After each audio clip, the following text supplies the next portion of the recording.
Hey guys, so let's talk about last night's episode of the Vampire Diaries. There was a lot of crazy stuff that happened in this episode. I'm really just gonna hit on some of my favorite parts. So first of all, let's talk about the ending. By the end of the episode, Damon Salvatore has managed to make it back home. And so we see this really kind of emotional reunion between him and Stefan. And I just loved it, you guys. It was all gushy and feely and bromancy and it was kind of awesome. Stefan's been having a really hard time with the fact that Damon and Bonnie are gone and struggling a lot with losing his brother and really kind of pushing everyone away because of that. I felt like a lot of the characters have been pretty hard on Stefan, who just wanted to kind of be left alone and chill, and I kind of get that. But in this episode, he definitely made a few moves that were totally dickish. So the whole bit where he tried to dump Ivy off on Caroline and hey, why don't you teach her how to be a vampire? I gotta go. Really, Stefan? I think that was the first time this season that I was really kind of just disappointed in what he was doing. But you also get that he's grieving and so he's not himself for sure. So yeah, I just loved that moment when he finally got his brother back and that look on his face that was just is this real? And then when he realized it was real and he just grabbed him and hugged him, I mean, it was just awesome. Speaking of Stefan, let's talk about Steroline for a second. You guys, I just don't know how I feel about it. I'm just gonna go ahead and say that. I don't know. I mean, I think I got a few warm fuzzies last season when you were getting that Caroline and Stefan vibe. But this season, I'm just kind of, I don't know. Caroline kind of annoys me most of the time. Am I the only one that happens to? Don't get me wrong, I love Caroline. But I guess they're all grieving, really, she's really missing Bonnie. And so, her Caroline ways have kind of been intensified. So yeah, I don't know. I say all of that to say the whole Steroline vibe that I'm getting and Caroline has feelings for Stefan.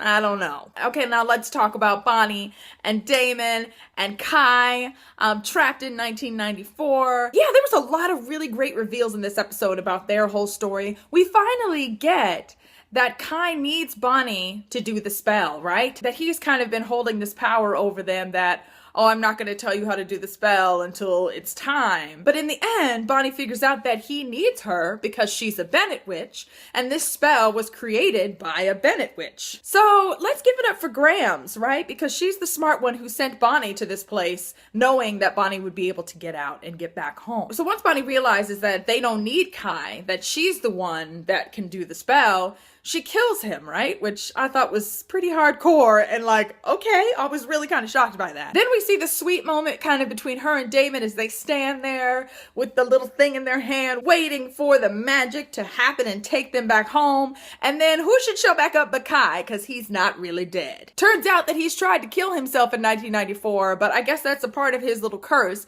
is that he's pretty much damned to live here forever. He can't kill himself. And so he's kind of mad when he comes back and he shoots Bonnie in the stomach with an arrow. There's all this tussle and things are flying everywhere. Bonnie in the end uses her magic to do the thing, you guys, that Bonnie always does. Once again, Bonnie Bennett sacrifices herself for someone else. And yeah, she uses magic to pull Damon into the light and throws him this device thing, and then he gets to go back home. Meanwhile, she's been shot in the stomach with an arrow and she's stuck in 1994 with a sociopath. I just was seriously sitting there first of all, she better not be dead. And I don't think she is, right? Because I kept thinking about the whole fact that Kai didn't die, so I'm really hoping that means that Bonnie won't die either. She better not die. That's all I have to say. This woman, I mean, how many times has she sacrificed herself for these people? There's a part of me that's glad that she's got her magic back, but also now that the magic is back, I feel like we're going to be back to just using Bonnie, just using her for when we need somebody to do some witchy goodness. And then the rest of the time it's oh, Bonnie Bennett who? Oh, TVD writers, if you can hear me, please stop doing this to Bonnie Bennett. We love her and we want to see her just be a character. Please stop making her so expendable. And that's all I'm going to say on that. A few other tidbits in this episode. One, there was actually a Tyler part of this episode that I enjoyed. I know, right? What's wrong with me? It was actually really good. So there's this whole storyline with the kids in the cornfield for Halloween. And Tyler is texting on his phone. Come on, Tyler. And because he's distracted, he doesn't see that some crazy guy has run out into the middle of the road. So Tyler swerves to try to not hit this guy, knocks himself out, and then plows his truck through the cornfield and manages to hurt lots and lots of people. Now, of course, this is a bad thing for Tyler, right? Because if he kills this guy, he's going to reactivate his werewolf curse. There was a frantic part of the episode, as Elena and Alaric really did their best to try to save as many people as they could there in the cornfield. And then Tyler really just kind of sat with this guy and I'm sure just prayed that this guy would live. Liv shows up, right, to kind of sit with him. And you just get that Tyler is falling apart because he does not want to be a werewolf again. In the end, I thought it was a really cool twist. The guy's gonna die, right? They get a little medical advice from Jo, who's at the cornfield with Alaric and Elena. And she pretty much tells them, based on the symptoms that they're telling her, he's gonna die, just hold his hand. So seeing as how he's gonna die, Liv decides to go ahead and end it for him quickly. So that way she ends up killing him and not Tyler. And so his werewolf gene is safe for now. I thought that was a cool little twist. And then I really loved the scene at the end between Tyler and Liv.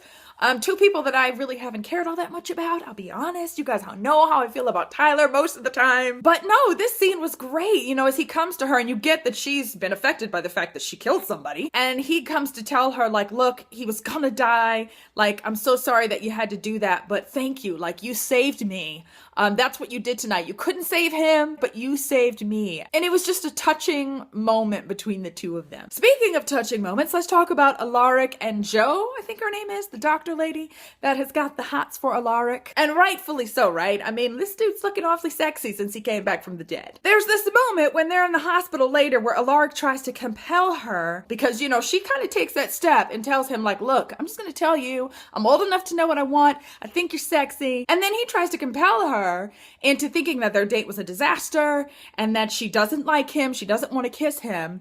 But she does. As he's compelling her, you think it worked, and then she pretty much grabs him and kisses him. So for some reason, compulsion doesn't work on her. Now, I don't know if it's just the fact that, she could be drinking vervain for all we know. But I don't know. There was a part of me that felt like it was something else. There's another reason why compulsion doesn't work on her. So yeah, I'm not sure about that. It'll be interesting to find out what that little mystery is all about. There was a bunch of other stuff that happened, you guys. Those were kind of my highlight moments from this episode. I thought it was a really good episode. The last two episodes have been pretty darn good. And this season as a whole so far has just been a step up from last season for me. So I am hoping we kind of continue in that manner. The one thing that better not happen from this episode is that Bonnie Bennett better not be dead. That was a lot of B's in that sentence. Okay, you guys, thanks so much for watching. Hope you have a fantastic Halloween 2014. And I will see you again soon. Bye. That was rhyming. Did we all catch the rhyme? Halloween 2014. I am a budding MC. Not really. Not so much.